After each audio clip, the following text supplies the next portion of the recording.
Movies या series के in real life characters को देखकर आपको लगेगा कि ये मैं क्या देख रहा था। इन फेमस यूट्यूबर्स के कुछ ऐसे डार्क सीक्रेट्स हैं जो आपको वीडियो में कभी नहीं दिखाई देते। मगरमच्छ ऐसी क्या चीज करने लगे हैं जिससे आप इनके झांसे में अभी के अभी फंस सकते हो, और क्यों अचानक से ओलंपिक के एथलीट्स अपने जीते हुए गोल्ड मेडल्स को वापस करने लगे हैं। ऐसा क्या है इनमें? भाई इस वीडियो को एंड तक देखना, क्योंकि अगर आपने थोड़ा सा भी स्किप किया ना तो आप बहुत कुछ मिस करने वाले हो। और अभी तक चैनल को सब्सक्राइब नहीं किया तो चैनल को सब्सक्राइब करके उस बगल वाले बेल आइकन को जरूर दबा देना। नंबर 15, भाई कई लोग जिम में जाकर पसीना बहाते हैं अपने आप को हेल्दी रखने के लिए, लेकिन बस एक लकड़ी काटने वाला मजदूर रोज अपना काम करके एक जिम जाने वाले से भी ज्यादा हेल्दी है। दरअसल लकड़ियाँ काटने से आपके शरीर के टेस्टोस्टेरोन 46% तक बढ़ सकते हैं। ये इतना है जितना कि आप एक कॉम्पिटिटिव स्पोर्ट खेल कर भी नहीं बढ़ा सकते हो। नंबर 14, कुछ स्टडीज और एनिमल एक्सपर्ट्स ने बताया कि डॉग्स ऐसे जानवर हैं जिन्हें थोड़ी बहुत इंग्लिश समझ आती है। मतलब इंग्लिश ही नहीं, यानी आप जो अपने लैंग्वेज में डॉग को पाल रहे हो वो लैंग्वेज को डॉग्स अच्छा खासा समझ सकते हैं। यानी कि अगर आप उन्हें अपने लैंग्वेज में बुलाते हो तो वो इस चीज को जानते हैं कि ये मुझे बुला रहा है। नंबर 13,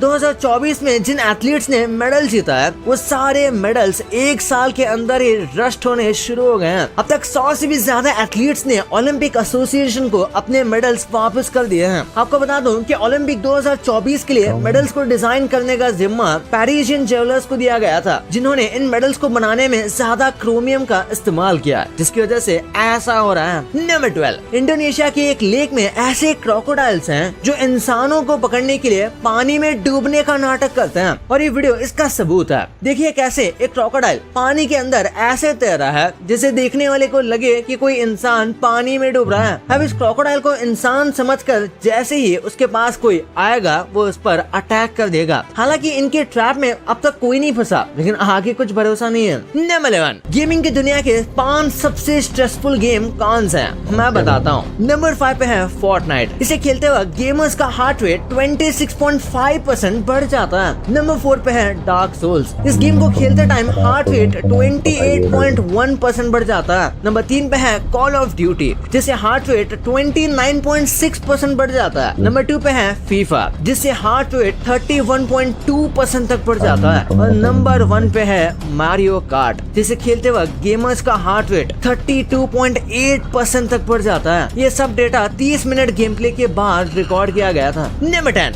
ये सच में एक गजब है। शेन नाम का एक बंदा है जो शिनचैन का इतना बड़ा फैन है कि उन्होंने नौकरी लगते ही अपने घर को शिनचैन के घर की तरह रेनोवेट कर दिया, और ये करने में उन्हें 1.5 साल और 3.5 करोड़ रुपए लगे। अपने इस सपने को पूरा करने के लिए उन्होंने सबसे पहले इस एनिमेटेड हाउस के राइट्स खरीदे, जिसके लिए वो 5 बार शंघाई गए थे। वो इस घर का न सिर्फ एक्सटीरियर बल्कि पूरा का पूरा इंटीरियर भी कॉपी करना चाहते थे। राइट्स मिलने के बाद उन्होंने अपने घर को हूबहू शिनचैन के घर की तरह ही बना लिया, और पूरी दुनिया में ये घर छा गया। नंबर 9, पोप फ्रांसिस उन बदनसीब लोगों में से एक है जिनके पास बस एक ही लंग है, वो भी 55 से। कहा जाता है कि जब वो टीनेजर थे तभी उनके लंग्स में इन्फेक्शन हो गया था, जिसके बाद उनके बॉडी से एक लंग को निकलवाना पड़ा था, और तब से लेके अब तक वो सिर्फ एक लंग पर जिंदा है। इसकी वजह से उन्हें कभी कभी सांस लेने में तकलीफ होती है, और तो और वो अगर जोर से भी बोल दें तो उनकी सांस फूल जाती है। नंबर 8, आपने न्यूक्लियर बॉम्ब से किसी देश का नुकसान होते हुए सुना होगा, लेकिन एक ऐसा कंट्री है जहाँ न्यूक्लियर बॉम्ब गिरने से उसका फायदा हो गया। दरअसल हुआ यूं कि 1961 में यूएसए के 2 बॉम्ब कैरियर्स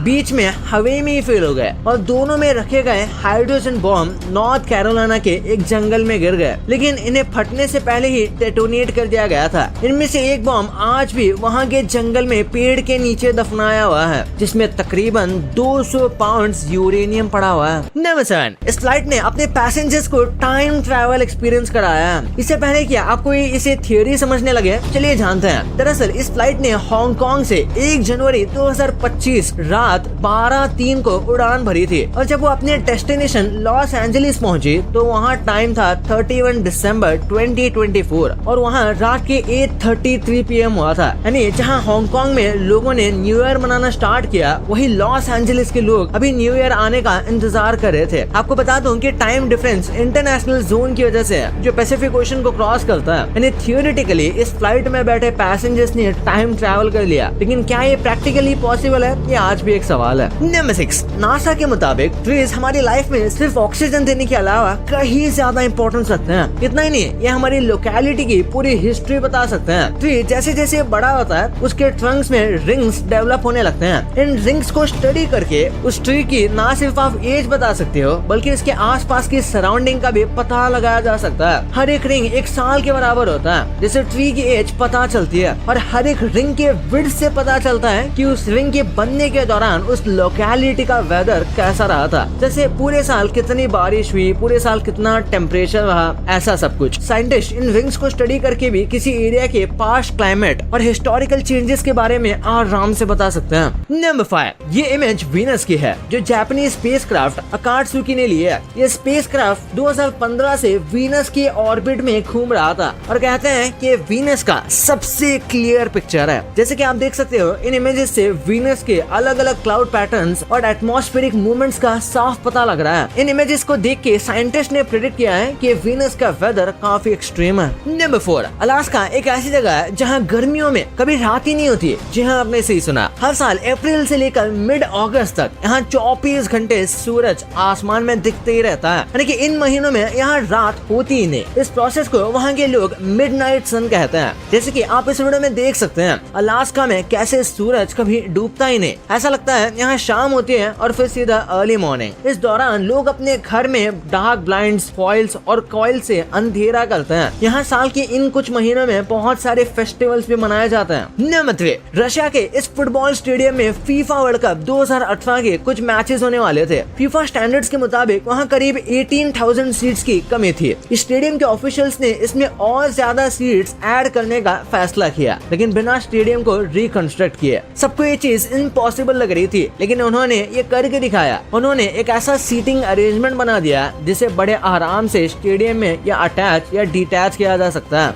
नंबर 2, कहते हैं कि हर इंसान का एक पास्ट होता है और उसी कैटेगरी में हमारे फेवरेट यूट्यूबर्स भी आते हैं। अब जैसे मिस्टर बीस्ट को ही ले लीजिए, ये जेल जाकर आ चुके हैं। इन्हें जेल भेजा गया था 2018 में जब ये बिना किसी परवाह किए बहुत तेजी से रफ्तार में ड्राइविंग कर रहे थे। वैसे जेल तो हमारे वाले बीस्ट यानी कि फ्लाइंग बीस्ट भी चाह चुके हैं जब इन्होंने मेट्रो में अपना बर्थडे मनाने की कोशिश की थी। पुलिस को लगा कि ये सब बिना परमिशन के हो रहा था, इसलिए उन्हें अरेस्ट कर लिया गया। फ्लाइंग बीस्ट के साथ एक और भी बहुत ही डार्क इंसिडेंट जुड़ा हुआ है और वो है उनकी वाइफ और उनके बीच चल रहे कॉन्फ्लिक्ट के बारे में। यार आगे बढ़ते हुए हम बात करते हैं गौरव शर्मा की, जो कि साल 2021 में एक बहुत ही डार्क रीजन की वजह से अरेस्ट हुए थे। दरअसल इन्होंने हाई हीलियम गैस में बांध कर अपने पेट डॉग को आसमान की तरफ छोड़ दिया था। बाद में जब इसकी वीडियो वायरल हुई तो पुलिस ने अरेस्ट कर लिया। डार्क पास्ट की बात हो रही है तो कैरी मिनाटी का नाम इस लिस्ट में रखना ही पड़ेगा। 2020 में जब कैरी ने, आपको याद ही होगा, एक वीडियो बनाई थी जो यूट्यूब वर्सेस टिकटॉक पर बेस्ड थी। हालांकि कैरी की लाइफ का वो डार्केस्ट पार्ट था, क्योंकि इसके बाद कैरी के फॉलोअर्स ने जान से मारने की उन्हें धमकी दी थी। बाद में जब ये सब सामने आया तो पूरा नैरेटिव ही बदल गया और कैरी मिनाटी को वीडियो निकालकर सॉरी कहना पड़ा। हालांकि सब कुछ इतना जल्दी हुआ कि इन इंसिडेंट ने कैरी की मेंटल हेल्थ पर भी असर डाला था। हालांकि अलगाव में कैरी ने अपने मन की पूरी भड़ास निकाल ली थी। एक और यूट्यूबर है जिसकी रियलिटी काफी डार्क है, वो है श्लोक। टेक बर्नर नाम से मशहूर श्लोक की लाइफ में एक डार्क फेज चल रहा है जहाँ पूरी यूट्यूब कम्युनिटी उनके खिलाफ खड़ी है और माना जा रहा है कि श्लोक का असली चेहरा सभी के सामने आ रहा है। अच्छा, आपको क्या लगता है? कमेंट करके जरूर बताएं। नंबर 1, मूवीज और वेब सीरीज को अक्सर फिक्शन बताया जाता है, लेकिन 90% केसेस में ये रियलिटी पर ही बेस्ड होता है। जैसे स्क्विड गेम्स के बारे में आपको पता ही होगा, जो कि ऑलमोस्ट रियलिटी पर बेस्ड है। माना जा रहा है कि इसमें मौजूद सियोंग ही हुन की कहानी बिल्कुल रियल कैरेक्टर्स पर बेस्ड है। शो के मेकर्स का मानना है कि 2009 में सांग्यूंग बोटर्स ने जब 40% स्टाफ को जॉब से निकाला था, तब जरूर उन स्टाफ में से कई लोग सियोंग ही हुन की तरह स्क्विड गेम्स जैसे गेम के लालच में पड़े होंगे। इसी तरह से मनी हाइस्ट भी रियल स्टोरी पर बेस्ड मानी जाती है और इसका कैरेक्टर द प्रोफेसर भी माना जाता है कि ये एक रियल लाइफ कैरेक्टर पर बेस्ड है। हालांकि दोस्तों, जिस तरह की प्लानिंग प्रोफेसर किया करता है, अगर वो रियल लाइफ में कर ले तो यूएस का प्रेसिडेंट बन जाए। जब प्रोफेसर की बात हो गई तो वॉल्टर वाइट को कैसे भूला जा सकता है? रियल लाइफ वॉल्टर वाइट के किस्से मौजूद हैं और माना जाता है कि वॉल्टर वाइट का कैरेक्टर रियल लाइफ कैरेक्टर पर बेस्ड है। आपको सबसे ज्यादा हैरानी तो ये जानकर होगी कि इस इंसान का नाम भी वॉल्टर वाइट ही था और इसकी हरकतें भी बिल्कुल वैसे ही थी जैसे कि वॉल्टर वाइट शो में ये किया करता था। और सबसे आखिरी में दोस्तों सबसे इंटरेस्टिंग वन आयरन मैन। आपको पता है ये किसके ऊपर बेस्ड था?